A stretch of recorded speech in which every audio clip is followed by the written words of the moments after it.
Selamat pagi Bapak Ibu Saudara yang diberkati oleh Tuhan. Kembali lagi kita di program Renungan Pagi saat ini. Tapi sebelumnya mari kita berdoa terlebih dahulu. Bersyukur kami kepadamu Tuhan Yesus yang baik. Waktu dan kesempatan yang Tuhan masih beri buat kami. Untuk kami boleh menikmati berkat Tuhan. Tapi sebelum kami memulai aktivitas kami rindu mendengar dan merenungkan firman-Mu. Biarlah hikmat Tuhan menjadi bahagian kami. Sehingga kami boleh memahami kebenaran firman-Mu dengan baik dan benar Tuhan.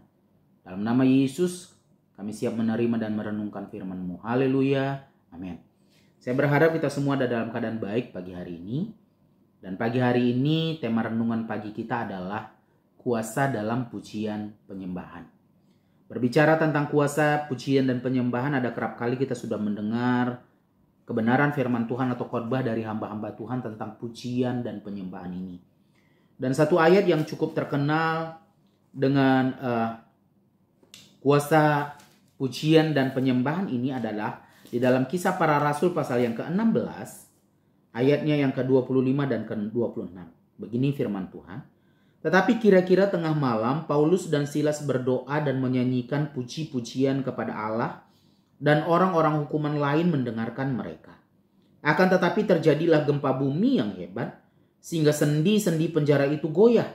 Dan seketika itu juga terbukalah semua pintu, dan terlepaslah belenggu mereka semua.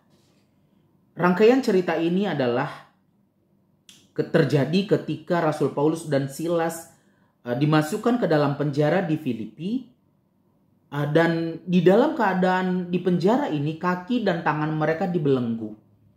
Dan dalam keadaan tidak mampu berbuat apa-apa, Rasul Paulus menyadari bahwa mereka masih bisa menaikkan pujian dan penyembahan kepada Tuhan. Melayani Tuhan itu tetap harus, dimanapun, kapanpun, itu tetap harus. Itu yang dilakukan oleh Rasul Paulus dan Silas. Ketika kaki dan tangan mereka sudah dibelenggu dan mereka dimasukkan ke dalam penjara, sepertinya pelayanan mereka sudah dibatasi dengan sangat luar biasa. Tetapi apa yang bisa mereka lakukan? Lihat Bapak Ibu Saudara. Dalam keadaan terbelenggu seperti ini, mereka menaikkan doa dan pujian kepada Tuhan yang dapat didengar oleh semua tahanan, oleh tahanan yang lainnya. Berarti sekalipun tangan dan kaki mereka terbelenggu, mereka tetap melayani Tuhan dalam pujian dan penyembahan yang bisa didengar oleh orang lain. Mereka tetap menceritakan, memberitakan Yesus, memberitakan kebaikan Tuhan kepada orang-orang lewat pujian dan penyembahan mereka. Jadi pujian dan penyembahan ini bisa juga ya menjadi saluran kita atau cara kita menyampaikan Tuhan kepada orang-orang yang belum mengenal Tuhan. Lalu pujian dan penyembahan ini juga adalah satu sarana yang bisa kita pakai untuk kita masuk ke dalam hadirat Tuhan. Dan Tuhan berjanji bahwa Dia sendiri hadir ya di tengah-tengah umatnya yang menaikkan pujian penyembahan kepadanya. Jadi Bapak Ibu Saudara, pujian dan penyembahan itu perlu untuk kita naikkan kepada Tuhan, perlu selalu ada di dalam hidup kita pribadi lepas pribadi. Ya, ada beberapa hal yang akan kita lihat pagi hari ini tentang pujian dan penyembahan. Yang pertama, di dalam Mazmur pasalnya yang ke-95, ini adalah rangkaian dari Mazmur yang ditulis oleh Musa. Dari pasal yang ke-90 sampai 106 itu adalah ditulis oleh Musa. Dan di pasal 95 ayat 2 ini, Musa berkata bahwa biarlah kita menghadap wajahnya dengan nyanyian syukur. Musa menganjurkan kita supaya ketika kita menghadap hadirat Tuhan, kita menaikkan nyanyian syukur kita kepada Tuhan. Kita menaikkan pujian penyembahan kita yang disertai dengan ucapan syukur kepada Tuhan. Ucapan syukur kenapa? Ucapan syukur karena Tuhan itu baik, teramat baik, selalu baik di dalam kehidupan kita. Jadi ketika kita menghadap Tuhan, biarlah kita menaikkan nyanyian syukur kita kepada Tuhan. Ya, dan nyanyian syukur yang dari dalam hati kita karena kita menyadari kebaikan Tuhan. Dalam Mazmur pasal yang ke-22 ayat 4 dikatakan bahwa Allah bersemayam di atasnya. Pujian yang dinaikkan dengan ucapan syukur, Allah bersemayam di atasnya. Dan ketika Allah bersemayam di atas puji-pujian itu, maka puji-pujian itu bukan sekedar lagu lagi. Tapi puji-pujian itu mempunyai kuasa yang dahsyat dan luar biasa. Apa buktinya Bapak Ibu Saudara? Buktinya adalah di dalam Kisah Para Rasul 16 ayat 26 ini tadi. Ketika Rasul Paulus dan Silas menaikkan doa mereka kepada Tuhan. Dengan pujian, dengan nyanyian mereka kepada Tuhan. Maka terjadilah gempa bumi yang hebat. Sehingga sendi-sendi penjara itu goyah dan belenggu-belenggu mereka terbuka. Pujian, penyembahan, nyanyian, ucapan syukur yang di atasnya Allah bertahta itu mampu melepaskan setiap belenggu-belenggu yang mengikat kita semuanya. Yang mengikat kehidupan saya dan kehidupan saudara. Belenggu apa yang mengikat kita di hari-hari ini itu mampu dilepaskan oleh pujian dan penyembahan yang Allah bertahta di atasnya. Jadi ketika engkau merasa dirimu terbelenggu, ada belenggu yang mengikat kita, marilah naikkan pujian kepada Tuhan. Mari kita menghadap Tuhan dengan membawa pujian kita kepada Tuhan, nyanyian syukur kita kepada Tuhan. Maka nyanyian syukur kita itu mampu melepaskan kita dari setiap belenggu-belenggu yang mengikat kita. Bahkan di dalam 2 Tawari pasal yang ke-20 ayat yang ke-21, ketika bangsa Moab dan bangsa Amon datang menyerang bangsa Yehuda di bawah kepemimpinan Raja Yosafat, maka di dalam 2 Tawari 20 ayat yang kedua, ayat yang ketiga, dikatakan seperti ini. Yosafat menjadi takut lalu mengambil keputusan untuk mencari Tuhan. Ia menyerukan kepada seluruh Yehuda supaya berpuasa. Lalu di ayat yang ke-21, setelah ia berunding dengan rakyat, ia mengangkat orang-orang yang akan menyanyi nyanyian untuk Tuhan dan memuji Tuhan dalam pakaian kudus yang semarak pada waktu mereka keluar di muka orang-orang bersenjata sambil berkata, nyanyikanlah nyanyian syukur bagi Tuhan, bahwasanya untuk selama-lamanya kasih setianya.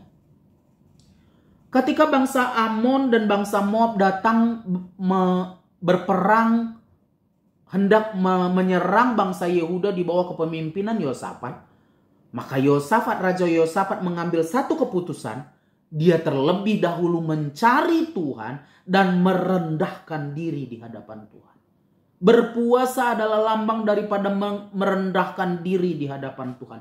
Merendahkan diri serendah-rendahnya di hadapan Tuhan. Dan ketika dia merendahkan diri, mencari Tuhan dan merendahkan diri, lalu menaikkan puji-pujian kepada Tuhan, maka nyanyian dan puji-pujian itu bukan sekedar hanya pujian biasa saja, atau pujian atau nyanyian biasa saja, tidak. Tapi pujian dan nyanyian itu berubah menjadi satu kuasa yang luar biasa. Buktinya apa Bapak Ibu Saudara?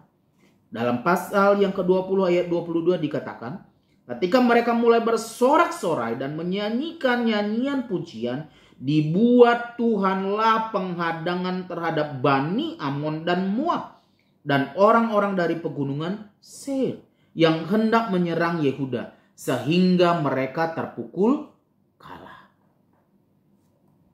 Peperangan yang dihadapi oleh Yosafat mampu dia menangkan karena dia mencari Tuhan, merendahkan diri di hadapan Tuhan, dan menaikkan nyanyian, pujian, penyembahan kepada Tuhan. Pujian penyembahan yang tadi pertama, yang didasari dengan ucapan syukur karena kebaikan Tuhan. Pujian yang dinaikkan dengan dasar mencari Tuhan dan merendahkan diri, maka pujian itu adalah pujian yang berkuasa. Pujian yang dahsyat dan luar biasa, yang mampu melepaskan kita dari belenggu-belenggu dosa, belenggu-belenggu yang mengikat kita. Dan mampu memberikan kemenangan kepada kita dalam setiap peperangan-peperangan yang kita hadapi di hari-hari ini. Jadi peperangan apa yang Bapak Ibu Saudara hadapi? Belenggu apa yang mengikat kita semua? Jangan tinggal diam. Teruslah naikkan pujian penyembahan kepada Tuhan.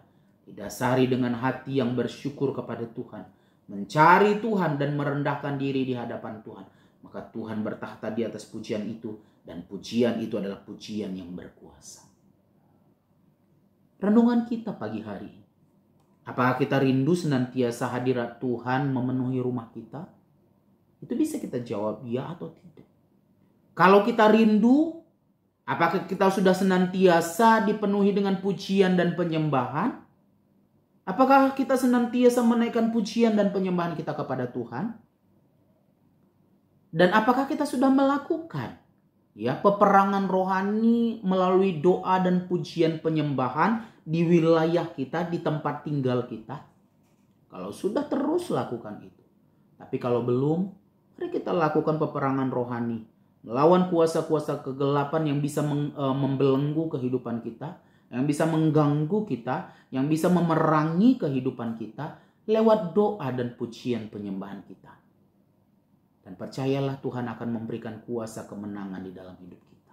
Ya, ini kebenaran firman Tuhan pagi hari ini. Dan yang terakhir adalah ayat hafalan kita di dalam Yohanes pasal yang keempat ayat 24. Allah itu roh, dan barang siapa menyembah Dia harus menyembahnya dalam roh dan kebenaran. Allah itu roh, dan barang siapa menyembah Dia harus menyembahnya dalam roh dan kebenaran. Demikian firman Tuhan. Mari kita berdoa. Bersyukur kami kepadamu Tuhan Yesus yang baik, buat kebenaran firman pagi hari ini. Biarlah kebenaran firman Tuhan ini boleh kami terapkan dalam hidup kami dan kami lakukan di keseharian kami. Sehingga kemenangan itu, kuasa pujian penyembahan itu boleh menjadi milik bagian kami. Tuntun kami di sepanjang hari ini, jaga dan lindungi kami, jauhkan kami dari hal-hal yang tidak kami inginkan. Biarlah pertolongan Tuhan menjadi milik bagian kami di sepanjang hari ini. Dalam nama Yesus kami sudah berdoa dan mengucap syukur. Haleluya. Amin. Selamat pagi, selamat beraktivitas. Tuhan Yesus memberkati.